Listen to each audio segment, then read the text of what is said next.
러시아의 우크라이나 침공 사태는 한반도와 어떤 관련 의미가 있으며 어떻게 대비해야 할까요?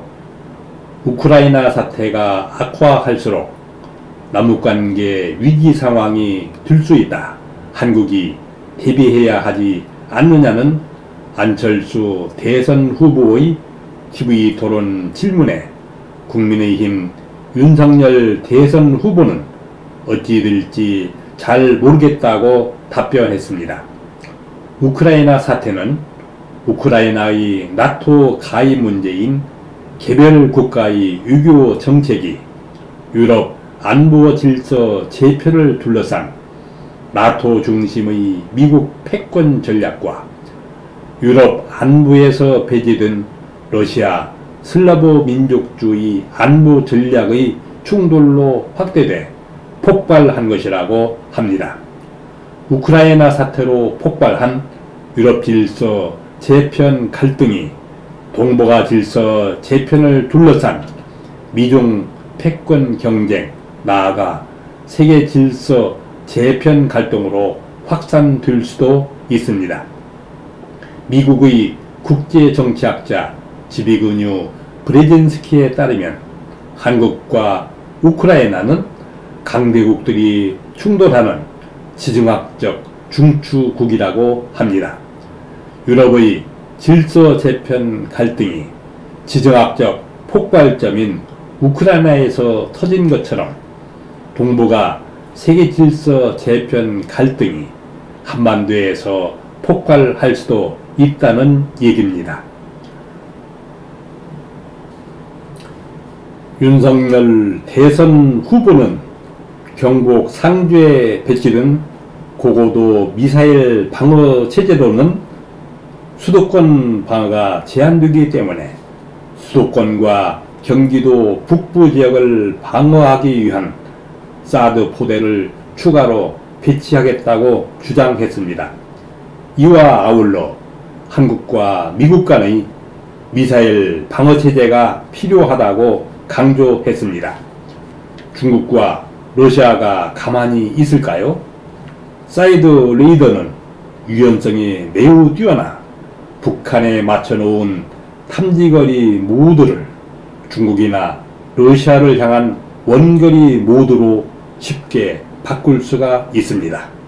사드 레이더는 탐지거리가 2000km 이상으로 중국 베이징은 물론 스촨성 미사일 기지, 러시아 극동 지역까지 감시할 수 있습니다. 원거리에 있는 15cm 크기의 작은 물체까지 식별할 수 있다고 합니다.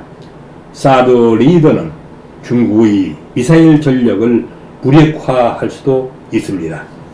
미국은 사드의 한국 배치가 북한 미사일 위협의 방어가 목적이라고 하지만 중국은 자신에 대한 중대한 안보 위협으로 인식합니다. 중국이 유사시 성주의 사드 기지를 미사일로 선제 타격할 수도 있습니다. 사드는 북한의 미사일 위협을 제대로 지켜낼 수 있을까요? 북한의 스커드나 노동 미사일이 이리저리 방향을 바꾸며 불규칙한 궤적으로 비행하기 때문에 조준을 하기 어려운 데다가 미사일 몸체를 타격하더라도 정작 탄두는 지상으로 떨어져 폭발할 가능성이 높습니다. 2022년 1월 북한이 발사한 미사일은 마하 10의 극초음속에다가 불규칙하게 날아오기 때문에 요격이 불가능합니다. 시간당 1만 발을 발사하는 북한이 장사정 포도 요격해낼 수 없습니다. 그래서 윤석열 후보는 북한이 미사일 발사대를 선제 타격해야 한다고 주장하고 나섰습니다. 사드 요격의 문제점을 인정한 것으로서 윤 후보의 사드 추가 배치 주장은 자기 모순일 수밖에 없습니다.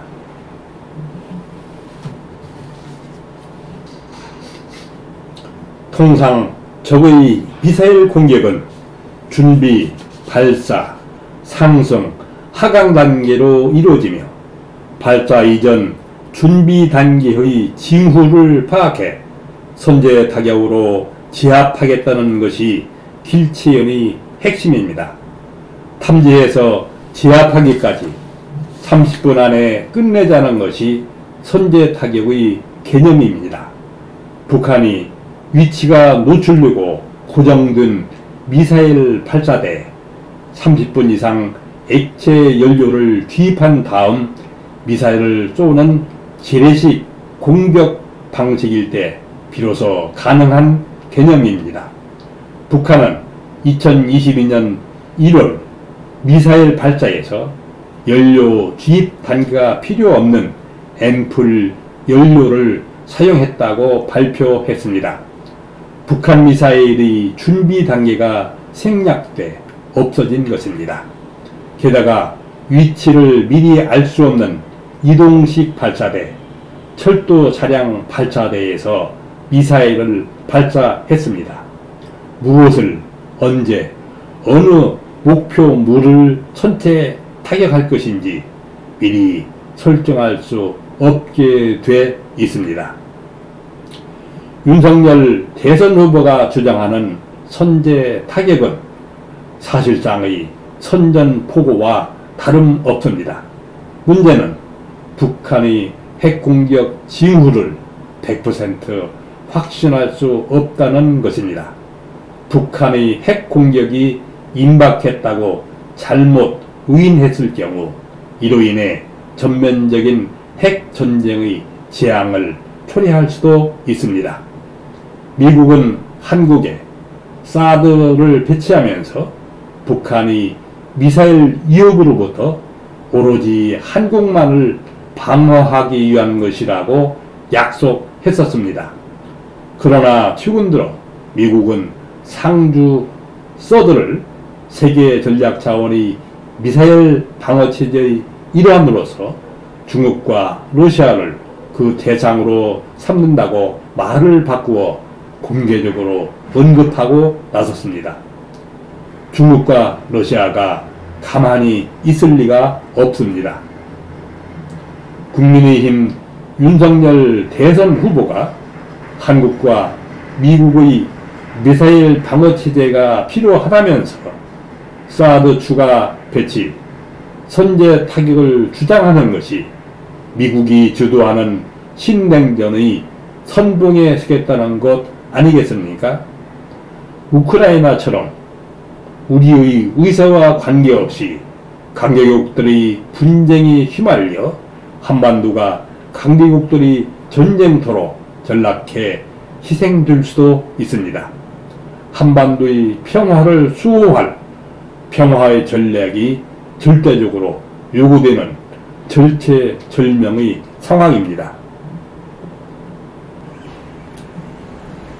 1950년 한반도 전쟁이 일어나기 이전 당시 이승만 정권이 신성모 국방장관은 전쟁이 터지면 점심은 평양에서 저녁은 신의주에서 먹겠다며 전쟁의 승리를 호언장담했습니다.